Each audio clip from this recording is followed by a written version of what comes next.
Well, hello, OTJ community. Sorry to be chiming in a little bit late. I normally do this on my laptop, but I was having some technical difficulties. I guess there's a new version of Chrome and whatever. So sorry for being 14 minutes late. Am really excited to share about the topic, but it looks like my phone's going to be kind of the way to do this thing.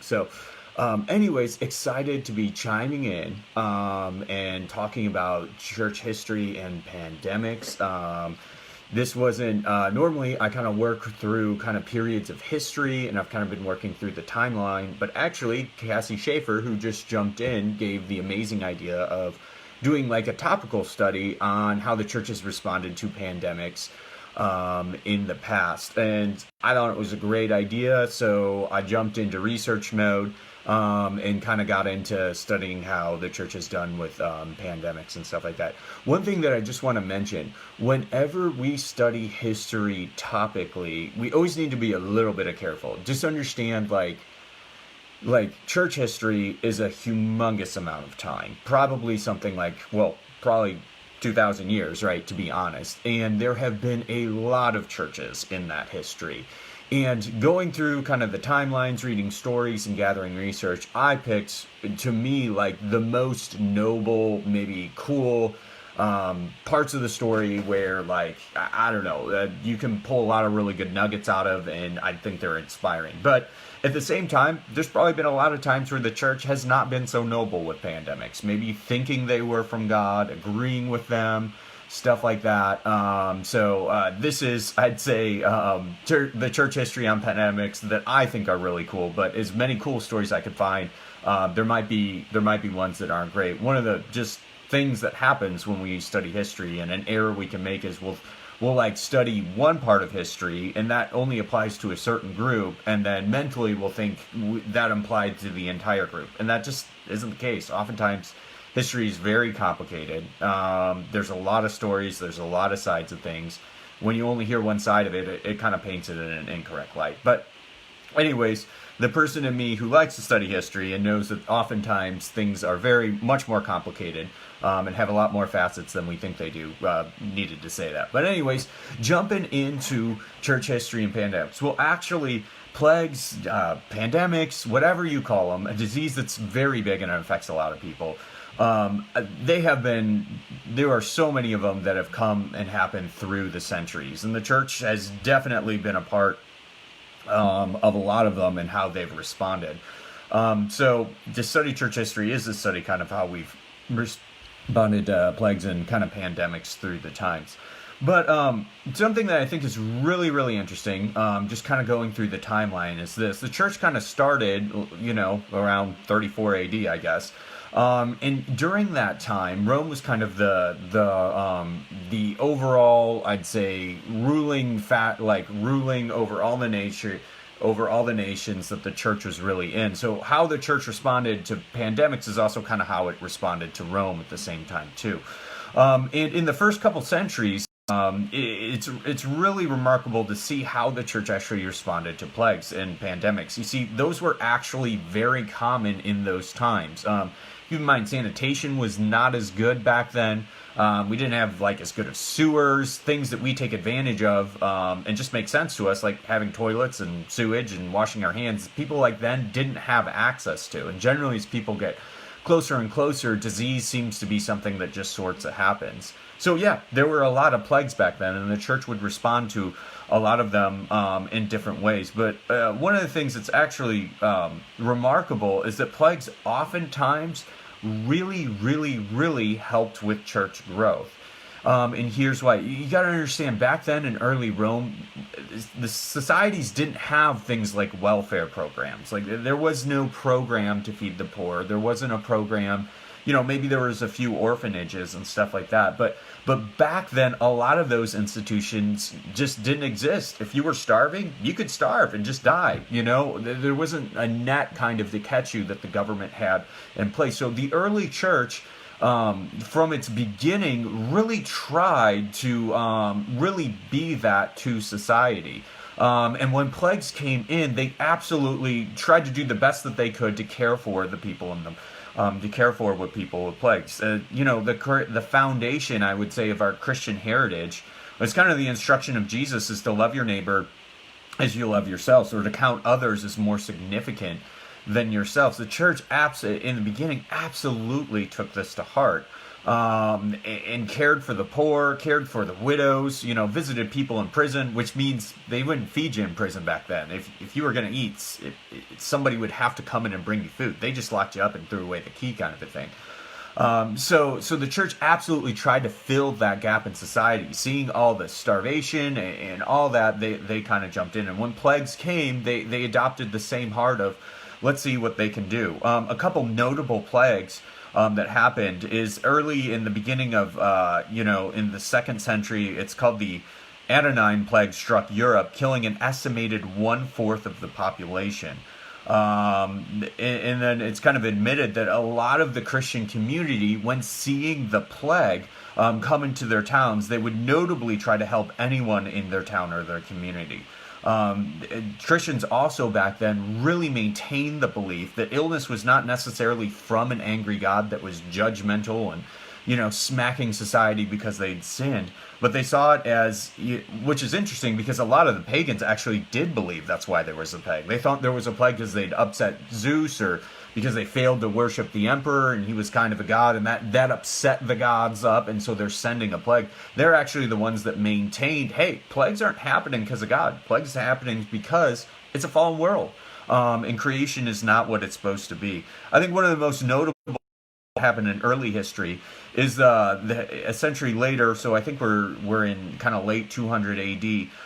There's the plague of Cyprian, kind of swept through the Roman Empire, and this is actually a very notable plague because it was actually named after a bishop, and it was named after the bishop because of just the, I'd say, strong and maybe even heroic stance that these kind of bishops and eventually the church took against this plague. He gave powerful messages, like really directing his congregation to care for the ill and the afflicted, not to grieve for the ill, not to grieve for those that are passed away and that are in heaven now, but to redouble your efforts to keep alive anyone that is sick. Many Christians selflessly cared for others, and then as they do that, they'd win over not just like those that they were caring for, but the entire communities itself. It's interesting because as Christians are doing these very, I'd say, notable, very caring things, Rome actually responded it and hated it. Keep in mind, back then, Rome wasn't always persecuting Christians, but it would often persecute Christians because it saw them as a threat. One of the things that we did back then in history, we've come, 2,000 years since then, we separate church and religion and kind of normal, regular life. You can have whatever religion and serve the government. Back then, 2,000 years ago, people didn't really make that separation. Not worshiping, Rome would kind of look like being rebellious to your very own government. But I thought this was interesting. Julian, the Roman Empire, from 361 to 363, was very much against Christianity. And Julian actually attempted to revive the tradition of Roman and Greek religious practices. So he hated Christianity, and he tried to, more or less get people back to what they used to worship in Roman Greek culture. In an attempt to curb Christianity, Julian established pagan charities that would mimic the work of Christianity's. Later, in letters dated in 362, Julian complained that the growth of Christianity was due to their benevolence to strangers, their care for the graves of the dead, and the holiness of their lives. He also stated that it is a disgrace that the Christians not only support their own poor, but ours as well. Cyprian, the bishop of Carthage, the guy who they named that plague after, wrote, "There is nothing remarkable in cherishing merely our own people, but that one might do more, overcoming evil with good and practicing a merciful kindness like our God. We should, who loved our enemies as well. Thus good was done to all man, not just only the household of the faith." So during plagues, oftentimes you would see, in the early centuries anyways, you would see an explosion really of the church, because the church's stance was, we're here to care for all men. It's good to, it's good to care for the household of faith, but like God came for those that weren't in the household of faith too. So they really redoubled, their efforts to care for all men, not just for people that were in their communities. So I think that was powerful. As we progress through history into the Dark Ages, named the Dark Ages not because they were evil, but because we don't have a lot of history about them. People didn't write stuff down back then. It's interesting to see that would happen. Now, it's hard for us to imagine what the Dark Ages was like, but imagine if currently in your town right now, the American government just kind of disappeared overnight, and so did the internet, and so did probably a lot of the major phone lines and electricity. So in the Dark Ages, you had a society that was ruled by Rome, and a lot of the order and the structure came from Rome, and it disappeared almost in a couple hundred, or very quickly, as kind of people sacked it, and towns more or less had to relearn everything. I developed their own identity, developed their own culture and laws and practices on their own as a little town. That's kind of what the shift of what the Dark Ages was like. So with that, when that happened, there was a lot of loss of information, of knowledge, of history, knowledge of medical care and stuff like that. A lot of people were, regressed to a place where they weren't as educated, because a lot of that information was just very quickly lost as Rome disappeared, and towns more or less had to start back over with kind of what they knew. We had become, a lot of countries and towns had become dependent on Rome for their knowledge and information. When that disappeared, they had to learn it all again on their own. But one of the places that actually medical care, science, actually a lot of universities, secular institutions that we see now, a lot of places where that stuff actually did survive was in the church. It's actually amazing. A lot of things like, Plato's works and Socrates, stuff that the church didn't really believe, but they knew it was actually culturally significant.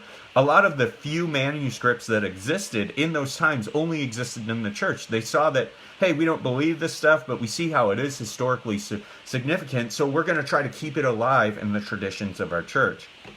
A lot of actually the emerged, I'd say, university, hospital care, medicine, a lot of the foundation of that actually came through the churches in the Dark Ages, with monasteries and monks who made it their whole life's work to study. So we actually owe a lot of the hospitals and the institutions now to the churches really trying to hold on to them and preserve them in the Dark Ages. As we come forward out of the Dark Ages into the Reformation, we can actually see Martin Luther really take a notable stand and kind of make I'd say a very powerful point during a pandemic. Actually, during the Reformation, the Black Plague came to Martin Luther's town, and many people in his town actually begged him to leave and to pack up and go, because that's what a lot of the rich people could do back then. A lot of the the people who weren't rich, they didn't have the resources, they didn't have a second home, they couldn't just give up and leave town. They had to just kind of hunker down, and whatever happens, happens. Martin Luther, he was doing pretty well. He could have left, but he actually made it like his point that he was going to stay and care for his congregation. It's actually a decision that cost one of his daughters her life. Although Martin Luther and his wife survived, actually one of his children's passed away. Interesting enough, though, after that passing away, he wrote a pamphlet to his church community about whether Christians should flee the plague or not in response. And in it, a quote is that Christians, and again, this is, this pretty high courage statement, that Christians should die at our posts. Christian doctors cannot abandon their hospital. Christian governors cannot flee their districts. Christian pastors cannot abandon their congregation. The plague does not dissolve our duties. It turns them to crosses by which we are prepared to die. Pretty strong statement, but it's interesting to see like the heart of Martin Luther, and really the father of the Reformation, that the plague isn't something that we run from, but really this is a chance for us to love Jesus and come what may to our own lives. But now, I'd say sitting much later, and people who understand germ theory and now get stuff like that. Back then, they didn't really know about germs. Actually, germ theory and the understanding that not washing your hands can spread disease and stuff like that. That kind of came at the late 1800s. Although we look at history and we see these people as really noble that stayed around and cared for the sick. We also kind of know that could have also helped it kind of spread at the same time. But one of the things that actually a lot of us don't know about is about the Spanish flu that happened around the 1890s. And this was a particularly nasty pandemic that outbroke. Now, it's named the Spanish flu not because it came from Spain. It actually really supposedly heavily affected Spain. And so they named it the Spanish flu because it affected Spain heavily. We know it came from Europe. We're not actually sure where it started. But just the statistics of this are really, really, kind of sad. It infected around an estimated 500 million people, which would have been about the third of the world's population at the time. The death estimates really vary from around 17 million to 50 million to even 100 million deaths. It's really hard to count this stuff worldwide. And it's on record one of the worst, or perhaps, if it's not the worst, it's the second worst when you consider AIDS, another epidemic that we're actually currently still going through worldwide. And it swept through, it had multiple waves. It had a third and a fourth wave. It was absolutely awful. And it was really only 100 years ago that this plague kind of swept through. Interesting enough, when you study history, though, that much of the same way that we're dealing with COVID, people actually realized that that was the best way to kind of respond to the Spanish flu as well. We actually back then shut down all our major gatherings. We implemented our own version of social distancing. We shut down businesses. And yes, we actually shut down churches then too. Surprisingly enough, I know to a lot of Christians that, I've used the word, they use the word unprecedented, and the church has never been through this before. It's actually completely untrue. This happened to us actually about 100 years ago. It's just amazing how quickly we forget things. And so, things happened that were very much similar to now. Public gatherings were ceased in a lot of areas. But interesting enough, we see the exact same patterns that happened in the early pandemics as we do with the church now. It's really the churches that accepted that they couldn't meet anymore and resolved to really okay, well, we can't do regular meetings. Let's shift all our efforts to caring for the poor, caring for the people around us. It's the churches that intentionally did things like that actually saw explosive growth. Instead of, getting upset about not being able to gather, but redoubling our efforts to care for the poor and help for the people around us, they saw explosive church growth. Many churches actually back then that were large donated their space for them to become hospital wards. As more people got infected with the Spanish flu, they actually would have them gather and try to treat those people inside the church auditoriums and stuff like that because they just needed way more spaces for beds and stuff. So just kind of surveying through history, finding some kind of interesting kind of moments where things have kind of popped up with the church and how they've responded with pandemics, kind of bringing it around and just kind of thinking about what we can learn. I think it's interesting to see the pattern. And again, you could accuse me of kind of picking the instances of history that kind of prove this pattern. But it shows that when the church really, really chooses to care for people around itself, not necessarily get upset about what it can't do, but really seek the needs and the help of the people around it, regardless if they believe in God or if they don't. They honestly, historically, we see explosive church growth. As we care for people, families see it, people see that we're, heedlessly not worried about our own lives and what the disease could do to us or how it's disrupted our lives. But if we turn our focus to the people around us, people really see that. And I think it's notable. People love God generally when people see God's love poured onto them. But oftentimes that can come through a human vessel and in self-sacrifice and laying down our own lives. Counting other people's lives is more important than ours. We see that we see that the church actually begins to explosively kind of grow. Now, I know today times are a little bit different, and they've changed because honestly, we've kind of changed as a society. Right now it's a challenging situation for some because of the COVID outbreak. Some of us, there's actually more just kind of general distrust of the government.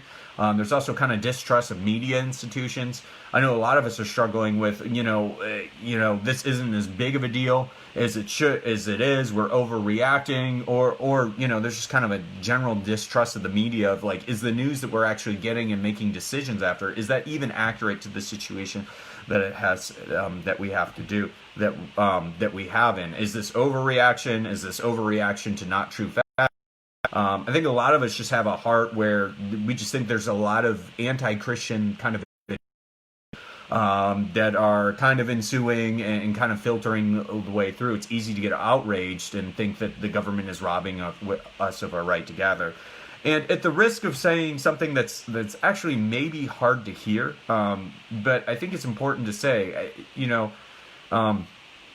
I don't want to insult anybody for this. And if we go too far down this route, it doesn't make sense. You look at someone like Martin Luther King Jr., who did stand up to government and government institutions and said, hey, these laws are wrong. I'm going to stand up to it. You look at it like a guy like T.J. Bonhoeffer, who stood up to the Nazis, really, and wound up, sentenced to a concentration camp and actually died there.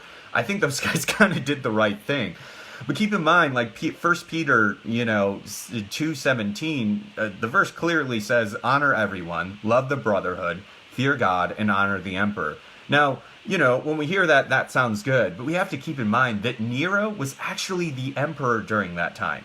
That guy had actually made Christianity illegal. That guy actually enjoyed burning Christians alive in his gardens for people to see. This dude was crazy, absolutely off the wall, and hated Christianity. In the midst of that, Peter says, look, he's still our government authority. You don't have to believe what he does, but it is good for us to kind of honor what he says. I don't know if it's helpful for us to be bickering with our government. Yeah, maybe individually don't agree with the stances that they've had. But we as Christians, look, the kingdom is not of this world. We are called to at least honor what they say. So I think it's important for us to really think about heart shift. If we as Christians and as churches get upset about what we've lost, feel like we're entitled gathering, but we're not at the same time, but we're not allowed that. We focus more towards a heart stance of outrage and protesting and fighting against. And I'm not saying that isn't merited. All I'm saying is generally, historically, when the church has not really cared what it's lost, but looked way more to the people around them that are hurt and suffering, that's when the church is explosively growth. So I want to encourage all of us to think about, hey, it kind of stinks right now. I don't like not going to church. I don't like having to do everything through Zoom. I'm so sick of online stuff.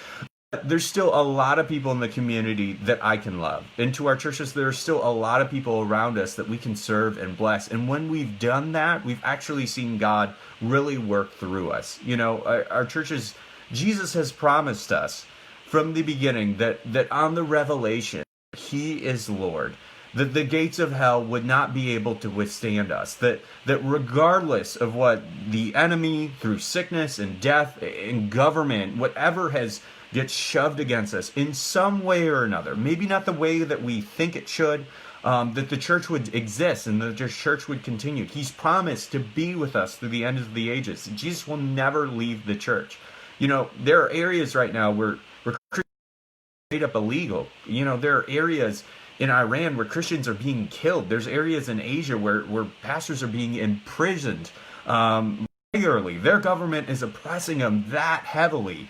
And still they are gathering, still they are loving Jesus and stuff like that. It sucks that our government says we shouldn't gather, but honestly, those guys are going through something way worse.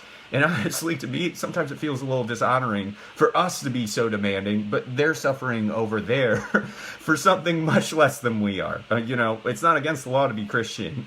It's just our government is humbly asking us not to meet for the time for the safety of others. I get maybe it's not merited or not.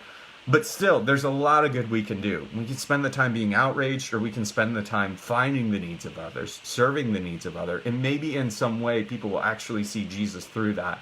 And when our doors can open again to the public, we'll see them explode. So God bless you guys. Sorry to be a little challenging. Maybe I'm just, angsty because I've been penned up all day over my computer over Zoom. But I love you guys. I hope you're all staying safe and staying blessed. I think this is a unique time for the church, and I think we have a tremendous opportunity to grow. I think it's through crisis that we get to really show the world who we are. So God bless you guys. I hope you're all doing well and staying safe.